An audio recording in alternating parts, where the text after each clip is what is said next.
नमस्कार, मैं हूं आपके साथ शगुफ्ता साहिल देव। आप देख रहे हैं जीएनटी स्पेशल। जीएनटी स्पेशल में आपको दिखा रहे हैं लोकसभा चुनाव के दंगल का हाल।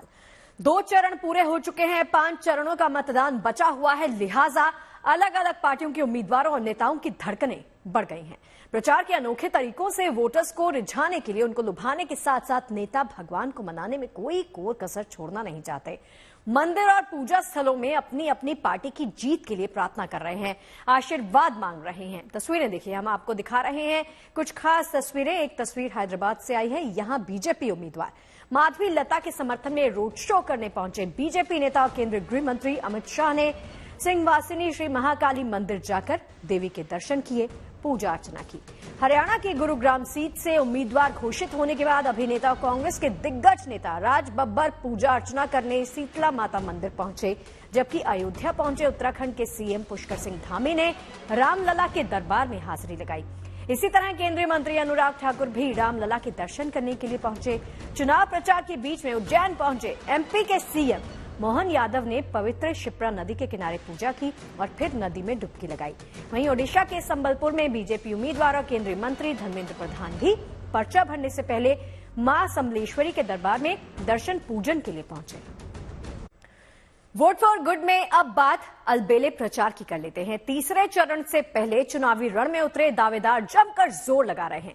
प्रचार के लिए निकले नेताओं के रंग ढंग बहुत निराले हैं।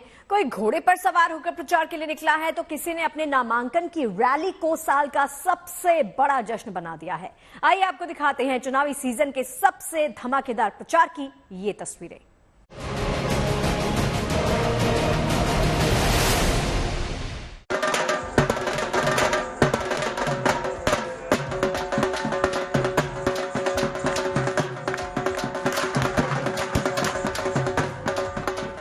नेताजी घोड़े पर सवार है। प्रचार ये जोरदार है। मध्य प्रदेश के खरगोन में धूमधाम से निकली है चुनावी बारात। आगे आगे सफेद रंग के सजे धजे घोड़े पर नेताजी और पीछे पीछे नारे लगाते सैकड़ों समर्थकों की फौज। बीजेपी के पूर्व मंत्री बालकृष्ण पाटीदार अपनी पार्टी के प्रत्याशी गजेंद्र पटेल के लिए इस खास अंदाज में वोट मांग रहे हैं।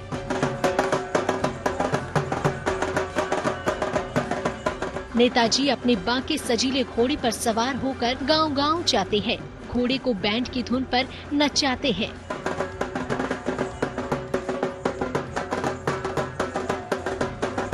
घोड़े पर स्टंट करके वोटर्स को रिझाते हैं और फिर वोट देने की गुहार लगाते हैं। दिन में भीषण गर्मी के चलते नेताजी और उनका घोड़ा शाम 6 से रात 1 के बीच प्रचार अभियान पर निकलते हैं। जनसभाओं में उमड़ती भीड़ को देखकर फिलहाल यही कहा जा सकता है कि खरगोन के लोगों को नेताजी के प्रचार का ये अंदाज काफी पसंद आ रहा है।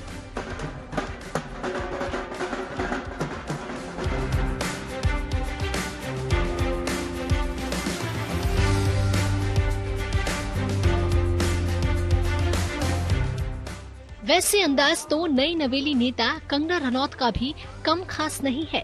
बॉलीवुड अदाकारा और मंडी से बीजेपी उम्मीदवार कंगना रनौत यूं तो काफी दिनों से अपने क्षेत्र में घूम घूम कर प्रचार कर रही हैं, लेकिन अब प्रचार के लिए उन्होंने लोकल क्लेवर को पूरी तरह अपना लिया है।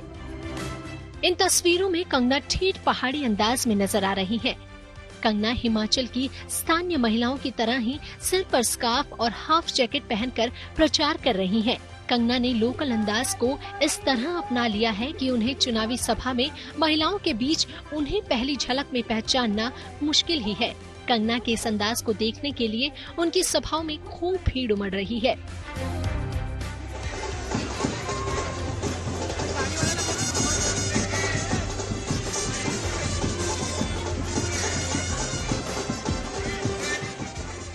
वैसे भीड़ तो मुंबई में पीयूष गोयल भी खूब जुटा ले रहे हैं। केंद्रीय मंत्री और नॉर्थ मुंबई लोकसभा सीट से बीजेपी उम्मीदवार पीयूष गोयल इन दिनों धुआंधार प्रचार में लगे हैं। पीयूष गोयल ने प्रचार के लिए प्रभात फेरी की तर्ज पर मुंबई में नमो प्रचार फेरी निकाली।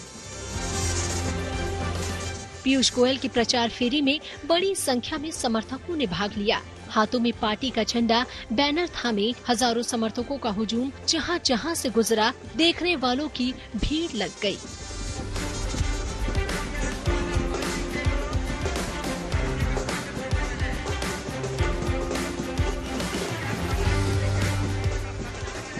वैसे पीयूष गोयल कई दिनों से प्रचार के ऐसे ही अलग अलग तरीके अपना रहे हैं। हाल ही में उन्होंने नॉर्थ मुंबई लोकसभा क्षेत्र में प्रचार रथ रैली का भी आयोजन किया।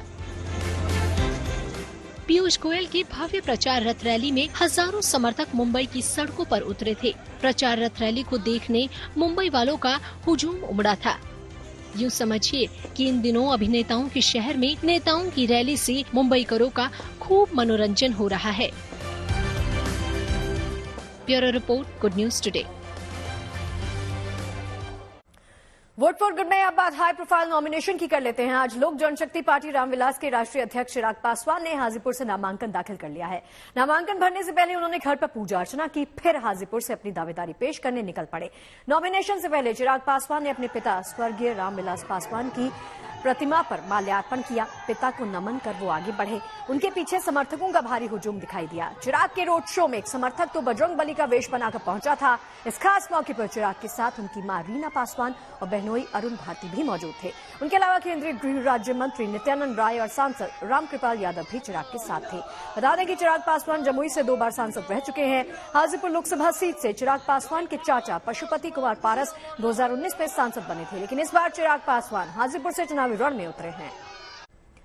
चुनाव की तमाम चहल पहल के बीच में ही चुनाव आयोग लगातार वोटिंग अवेयरनेस बढ़ाने में जुटा है। पिछले 2 चरणों में वोटिंग परसेंटेज में आई कमी को देखते हुए चुनाव आयोग ने वोटर्स में जागरूकता बढ़ाने की कोशिश को तेज कर दिया है।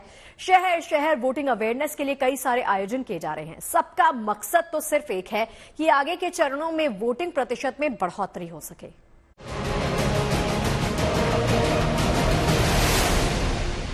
अंधेरे में उजाले की इबारत से लिखा ये लोकतंत्र के उत्सव का संदेश है। वो संदेश जो गुजरात के आणंद में हर घर हर वोटर तक पहुंच रहा है। चुनाव आयोग ने आणंद के लोगों में वोटिंग जागरूकता बढ़ाने के लिए ये अनोखा प्रयास किया है। शाम के वक्त आणंद में 1000 दीपक जलाकर आणंद करेगा वोटिंग का संदेश दिया गया। चुनाव आयोग के कर्मियों और कई स्वयं सेवकों ने मिलकर आणंद में ये रोशनी से भरा संदेश लिखा है। आणंद में 7 मई को तीसरे चरण में वोटिंग होनी है। ऐसे में चुनाव आयोग इस कोशिश में जुटा है कि वोटिंग वाले दिन ज्यादा से ज्यादा लोग मतदान केंद्र पर पहुंचे।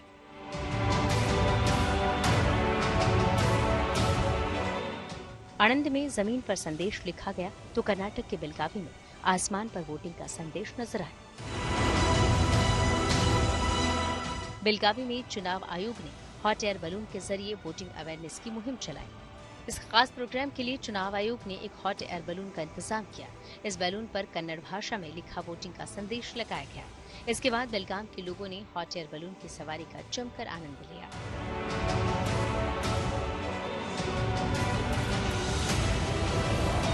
साथ ही साथ शहर के लोगों ने दूर से ही आसमान पर लिखे वोटिंग के संदेश को भी पढ़ा। ये एक यूनिक कॉन्सेप्ट है, बेलगाम में कभी किसी ने किया नहीं है। और अगर क्यूरियोसिटी, ये जो लोगों की क्यूरियोसिटी जो है वो हाँ हवा में कुछ तो है, लेकिन उसके ऊपर क्या लिखा है वो भी देखना पड़ता है ना। लोग देखेंगे, उसको पढ़ेंगे, पढ़ने के बाद में जाके हाँ शुरू हुआ है, जाके करना है, हमारा हक है, वोटिंग हमारा हक है, देख के वो पढ़ के जाके करेंगे तो हाँ एक तरीके से परसेंटेज बढ़ेगा। कर्नाटक में हॉट एयर बलून तो वहीं गुजरात के वडोदरा में शादी का उत्सव ही वोटिंग अवेयरनेस का जरिया बन गया। वडोदरा में एक अनोखी शादी हुई। इस सामूहिक विवाह आयोजन के दौरान शादी में पहुंचे लोगों ने मतदान करने की शपथ ली।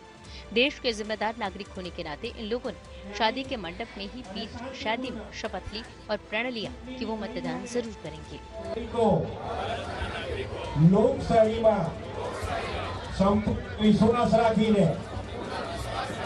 आ शपथ लईए छीए के आपणे आपणा शादी और लोकतंत्र के उत्सव के इस अनोखे मेल की हर तरफ तारीफ हो रही है। एक तरफ चुनाव आयोग लोगों को वोटिंग के लिए जागरूक कर रहा है और दूसरी तरफ लोगों की भागीदारी बढ़ाने के लिए वोटिंग की प्रक्रिया को आसान बनाने में भी जुटा है। इसी मुहिम के तहत हरियाणा में चुनाव आयोग ने एक शानदार पहल की है, जिसके चलते अब लोगों को वोट डालने के लिए लंबी लंबी कतारों में लगकर इंतजार नहीं करना पड़ेगा, बल्कि वो घर बैठे जान सकेंगे कि मतदान केंद्रों में कितनी भीड़ है और कितने लोग लाइन में लगकर वोट डालने का इंतजार कर रहे हैं। हरियाणा में मतदाताओं के लिए निर्वाचन आयोग ने एक ऐप लॉन्च किया है। इसका नाम है वोटर्स इन क्यू। हरियाणा में पहली बार लोकसभा चुनाव में इस मोबाइल ऐप का इस्तेमाल किया जाएगा।